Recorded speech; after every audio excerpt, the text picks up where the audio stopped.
Hi, I'm Dennis Rodkin. I write the Deal Estate column in Chicago Magazine, and this is DEQs, where I answer readers' real estate questions.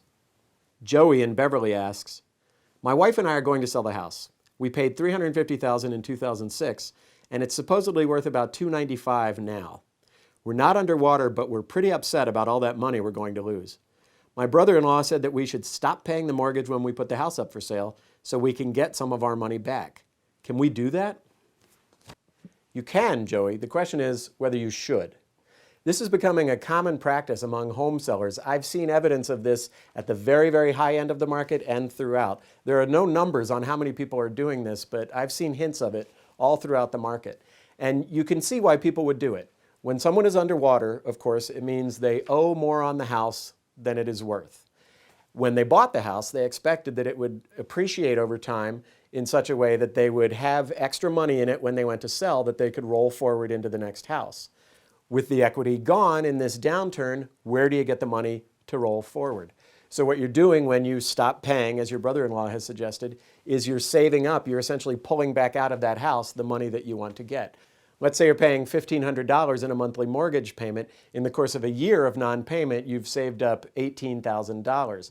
What you're doing is you're gambling on what they call the foreclosure free ride, the time between your stopping payment and the bank taking the house or the bank starting foreclosure proceedings. Generally, banks will start or announce foreclosure proceedings after about 6 months of non-payment, but it can be as long as 3 years before they actually take the house, and people are taking advantage of that in many cases by saving up that money.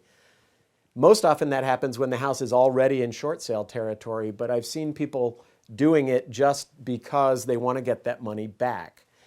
If you do this, you are in a race against time. The risk is that you don't sell the house fast enough and the house goes into foreclosure. That's going to get in the way of selling because buyers are going to be very skittish about seeing that the house has fallen into foreclosure in that time. And another way that you're racing against time is the damage to your credit. While the bank may not start foreclosure proceedings or may not take the house quite so quickly, it does report your late payments right away. First payment that's 30 to 60 days overdue dings your credit, and then a month later, it dings your credit again, and along comes another payment that dings your credit, and on they all accumulate.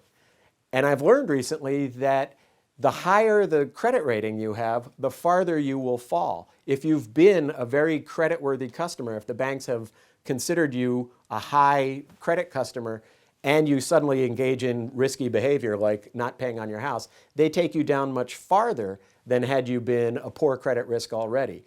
And you're going to need that credit either to buy the next house or to rent the next house. So you're racing against the idea that your credit is being damaged while you're not paying for the house. But if you've priced the home to today's market and you're confident that it's going to sell fast, then it's very likely you can win both of those races if you've got the stomach to be in the race. If you don't have that stomach, one thing you should think about doing is talking with your lender, having an honest, open conversation with your lender about how you don't really feel comfortable servicing a loan that is non-performing, a loan that you're going to be closing down in just a few months.